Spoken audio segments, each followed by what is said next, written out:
Hey everyone, Andrew here, and it's time for another Fighting the Hate. I was just in between a couple different ones of these, but I knew in my heart that I would have to defend this particular film. I've always said I am someone who likes films other people hate.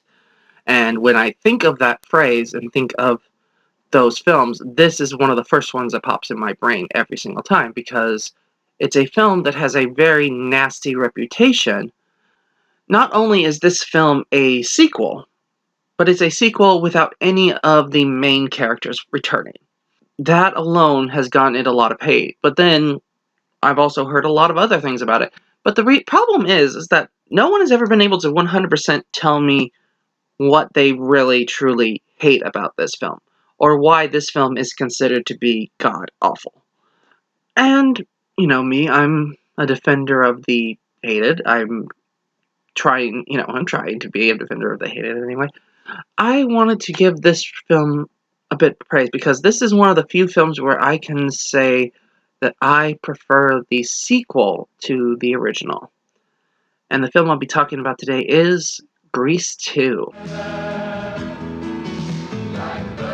Grease 2, the feeling goes on forever. Yeah, and don't get me wrong, I really like the original Grease. I think it's a great film. I think it's well put together. It has a couple little things that I nitpick and that I don't get a lot super enjoyment from. But there's a lot about that film that I really, really like. But I have always preferred Grease 2. And part of it is because I think it's a more fun, upbeat, energetic film. But it's also, in my defense, I have been kind of brainwashed for this film. I've literally been listening to the music from this film from infancy. Like, my mom would listen to the soundtrack and sing me the soundtrack in utero.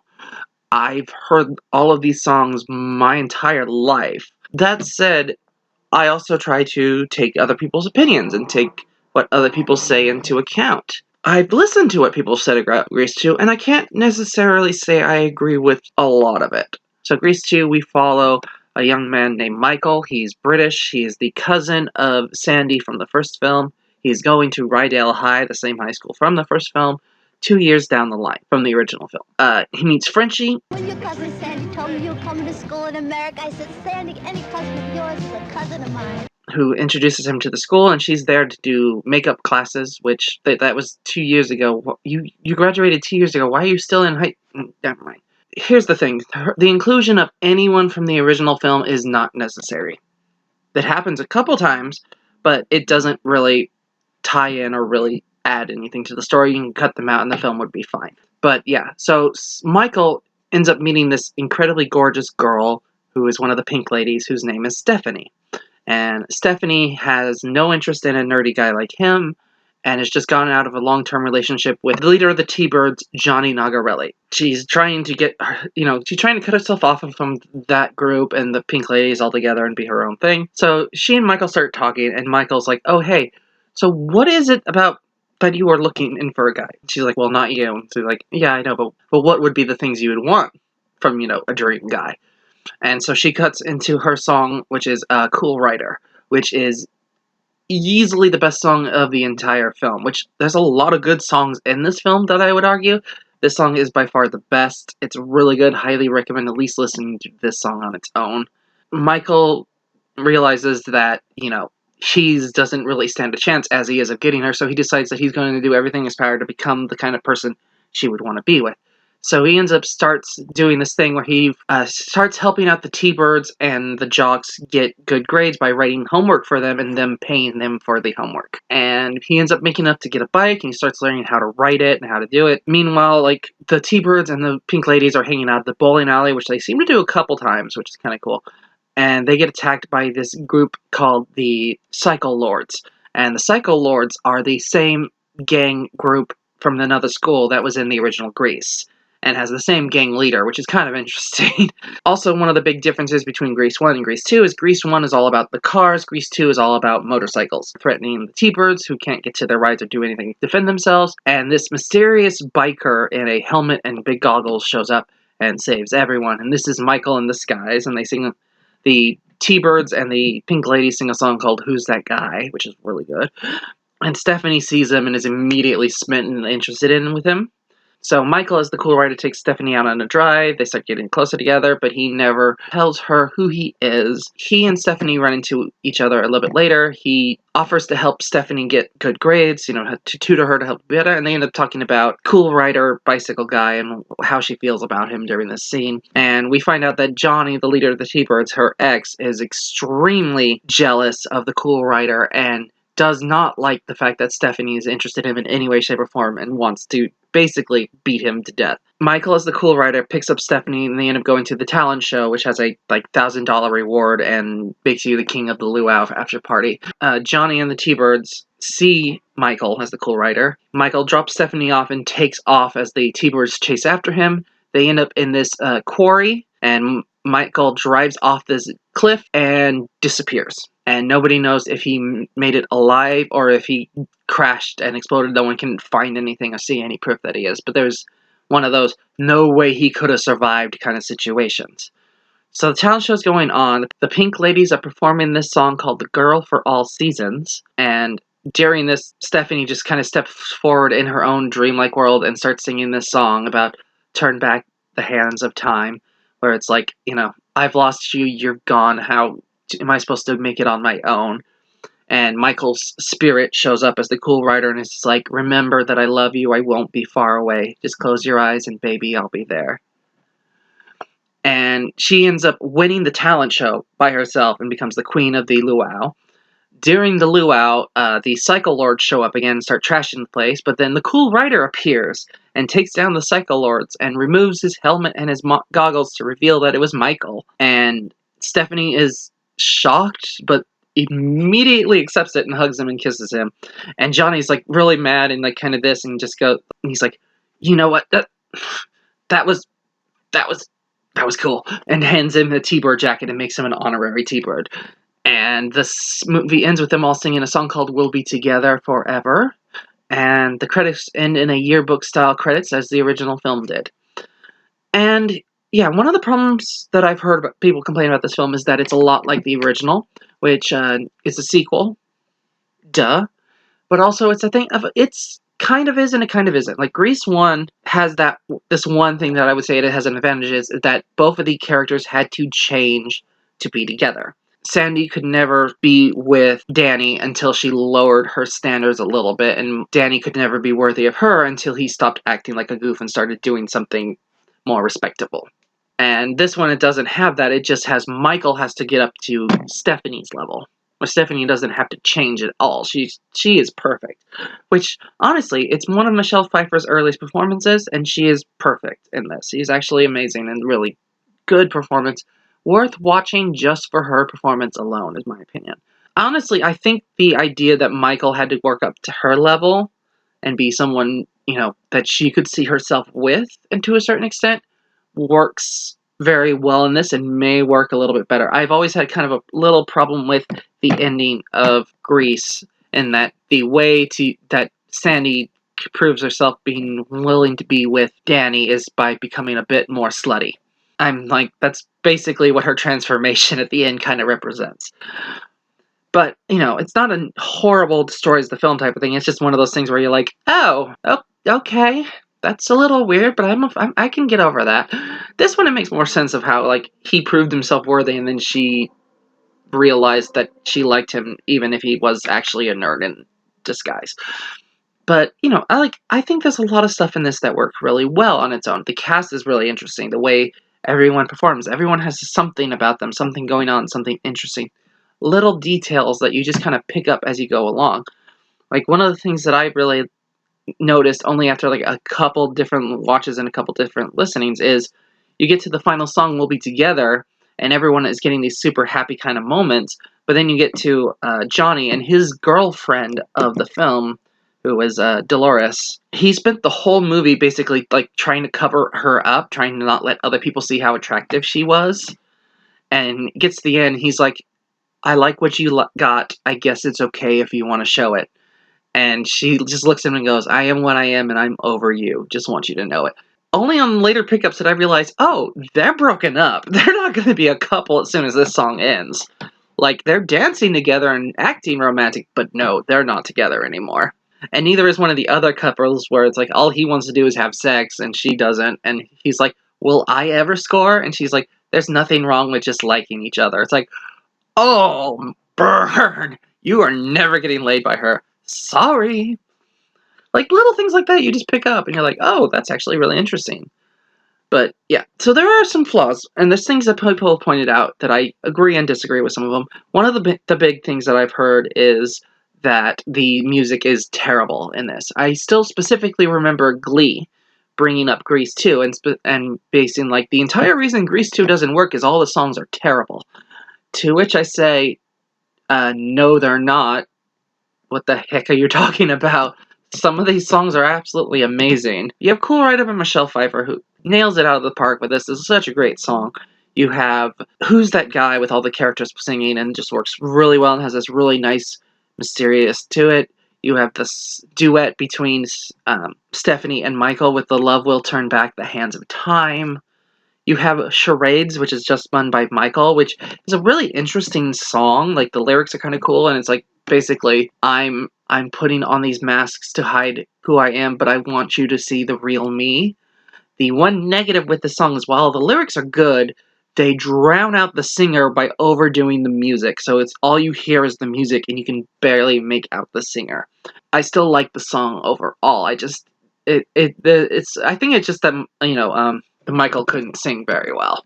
But there is one critique on the music that I understand and would be 100% understanding of, which is that all of the songs are clearly about sex, or at least half the songs are clearly about sex, which is true. I mean, you have a song, one of the first songs in this is Score Tonight. It's set in a bowling alley and has this theme that's about bowling, to which even some of the reviewers were like, they were singing about bowling, and it's like, no, this song is clearly about sex. Do you not understand? The song is I'm Gonna Score Tonight. It's clearly about sex. It's not even trying.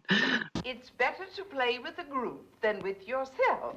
You have Do It For Your Country, which is literally one of the guys trying to convince one of the girls to have sex with him for the good of the United States. You have Prowling, which is about the T-Birds going out to look for girls to have sex with. You have Girl for All Seasons, which is the pink ladies being like, I'll be the perfect girl for you no matter what, type of thing. I want to be your everything, which is clearly about sex in some sort. And I mean, this even has a song on here called Reproduction, which is literally a song about reproducing and reproduction. And it's the best. It's one of the best things ever. Like, what is the best time of the month for a woman to conceive? At night? Anytime anyone has brought up Grease 2 as a bad film, I'm like, how can you not like this? It's got a song called Reproduction in it. It's hilarious. Literally a teacher in a classroom teaching kids about how animals reproduce. And it just starts off with, like, the parts of a flower are so constructed that very, very often the wind will cause pollination. What? What is this song? And then it devolves into the human side of it and getting the things of, like, it just becomes all about, the teenagers making it about sex and about making it about, like, if a girl is, like, turning you on, is she even remotely telling the truth when she says she doesn't know it? And it's like, the teacher's like, no, that's negative. She 100% knows. But it even gets more risque and more ridiculous. There's a point where one of the students goes up to the teacher and is like, Mr. Stewart, is it true that guys like you, mature and all, carry some protection with you for sexual occasions? It's literally the student being like, hey, teacher, I want to sleep with you. Do you have protection? And remember that this all takes place in 1962. So using a condom was not a big deal back then. Like, that doesn't come a thing until the 80s. So, like, that's pretty interesting. And it's like, that is one of the positive and one of the negatives. While this is set in the 60s, it's clearly a musical about the 80s. But I'm like, Reproduction is just a fun, energetic, insane song. I've missed my last 2 periods. That's all right, dear. You can make them up after school. But even, like, the first song in the film, you got the opening sequence, which is playing to the music to a song called Back to School Again. And it's performed by the Four Tops, which is a nice tie-in because you had Frankie Valli from the Four Seasons singing Grease from the original Grease. And now you have the Four Tops singing the intro to this one, and that song is actually really good, and I absolutely love it. And it's a really great opening sequence for a musical. You get everyone's introduction, you know what's going on, you know the plot. It's really good. I highly recommend it. So it's like, people say like the music in this is terrible, and it's like, no, it's not. I can completely understand if this is not what you were looking for. And the reason why like some of these songs might not work quite as well, there's two big reasons. One is it's a completely different group of people writing the music.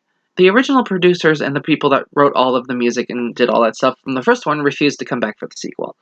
So they had to get new people. The second is, Grease was a Broadway play. Grease had time to iron out its kinks, to work on its songs, to make them all work out perfectly and be, impactful as possible. Grease 2 did not have that luxury. Grease 2 they had to start making Grease 2 within the first 3 years after Grease 1, or else they would have lost the publishing rights and would not have been allowed to make another one. So they had to rush out a movie, which normally would be a really bad thing. And there are little things in this that you can tell were where they clearly did not know where the script was going at this point. But given that, the fact that these songs are all interesting and creative and goofy and fun, but also sometimes endearing and heartwarming, it's really good and really amazing. The one big complaint that I've heard that I actually kind of agree with and I can't really argue against is the fact that the main couple has no chemistry. Yeah, no, that's 100% true. Michael and Stephanie don't have any chemistry together, especially when he's in his normal form. And, the tutoring scene really shows it up, because it's like he would say something, and she would do something that is supposed to, elicit a response, and he would just kind of go, oh. And that would be about the extent of his response. I don't want to throw Max Caulfield under the boat, but I feel like he didn't put a lot of effort into this film. I'm not surprised, considering how much he's bashed this film in years later, but yeah, no, it's one of those things while I was researching this and looking it up, Maxwell Caulfield and Michelle Pfeiffer did not get along during this film, and it shows in those scenes. From what I can tell and what I've seen is that Max Caulfield is a bit of an ego problem, and considering he blames this movie for his entire career crashing and burning, I mean, there are people that happens with, but I highly doubt that Grease 2 was bad enough to really destroy anybody's career. But who knows? One of those things, though, I would argue, though, that they do have a little bit of chemistry when he is in his cool writer phase. You see from Michelle Pfeiffer the love and adoration. You can feel that she cares about this guy, or is at least interested in this guy. So she is such a good actress that she adds romance and stuff into these scenes that are very kind of cut and dry. And it makes sense why she has that in those scenes, but she doesn't have that in the other scenes with Michael, because her character doesn't know that Michael is this, so she doesn't have an interest, so she's not putting in as much effort as she does in those other scenes. That said, this isn't the least amount of chemistry I've ever seen in the couple. I have seen way worse. Table 19 comes to mind, where it was we're supposed to like the main guy at the end, and I just wanted him to get hit by a bus. Or, we got a fourth Matrix film coming out, and Neo and Trinity had never had any chemistry whatsoever. But that didn't matter, because the rest of the film was good, and that's kind of how I feel about this one. It's doesn't matter that these two didn't have the best chemistry, because the entire film is so good otherwise. But yeah, this is a film that gets a lot of hate because it's a sequel without the main people coming back. And I understand that. I completely can see that being a factor. I have had a few films where that is a reason I haven't watched sequels to. That said, I tend to only get mad about that if it's way down the line. If they did 4 films, and then the 5th film, they're going to be like, oh, this one will be an anthology one that doesn't have anything to do with the others. That's when you start to get, really? Just, really? I don't want to use this as an example, but it is the perfect example, which is Halloween 3, which has nothing to do with the entirety of the Halloween series. It's where they were like, we did the first 2 about Michael Myers. Let's make an anthology now. It's you can't. You already made Halloween 2. You can't make it Halloween 3 an anthology series. I don't want to use that as the example, because I prefer Halloween 3 over any of the other Halloween films, but that's a debate for another day. So let's put that on the back burner for right now. But I can completely understand that being something that makes you hesitant to watch this. That said, if you have not seen this, and that is your reason, give it a shot. Think of it as something else. Because I honestly believe this film would have worked well if they had just not called it Grease 2. And I think this could have worked because the script and the ideas that were Grease 3, well, immediately got scrapped after Grease 2 failed, but the script didn't disappear. It got reworked and re-edited and changed into the plot of High School Musical. So had Grease 2 maybe been the first High School Musical, if that had been the plot or the title, this might have been more successful. It might have worked a little bit better. At least wouldn't have the automatic situation where you're like, sequel with nobody from the original in it. I'm not interested. And I will say, I prefer both Grease 1 and Grease 2 to High School Musical. Any of the High School Musicals. But I think that this would have worked better had they done that. Had they called it High School Musical or Bikers or something, like, I don't want to go with the alternate title that Maxwell Caulfield suggested, which is Son of Grease, which is terrible. Just absolutely terrible name.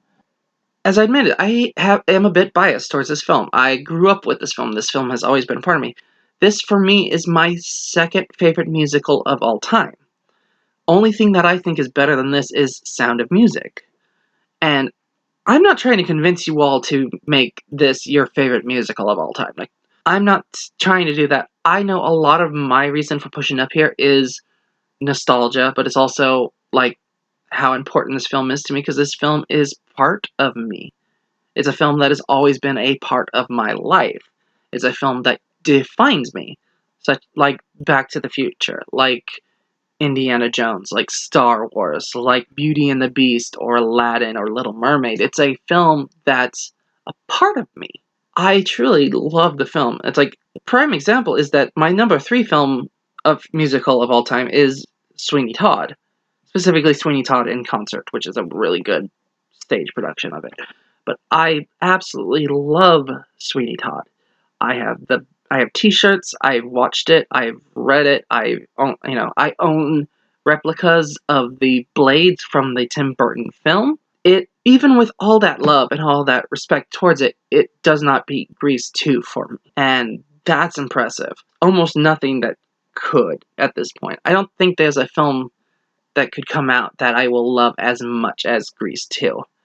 Like, I think Strange Magic is working its way up, but I don't think it's ever going to knock those top 3 out of the way.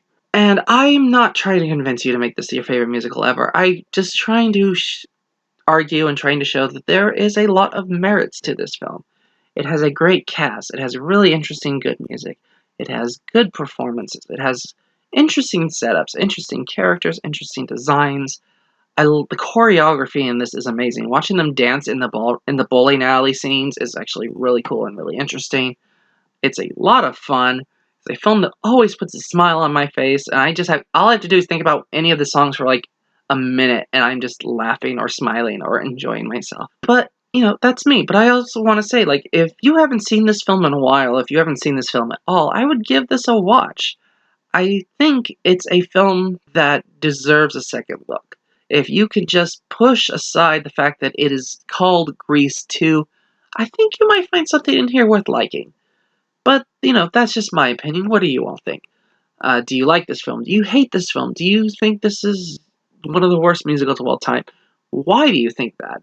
What's the things you dislike? Do you hate the reproduction song? Do you love the reproduction song? I just really, truly do enjoy this film, and I hope to pass that joy on to you all. Let me know what you all think. I'll be seeing you all soon. Happy watching, happy reading. Bye!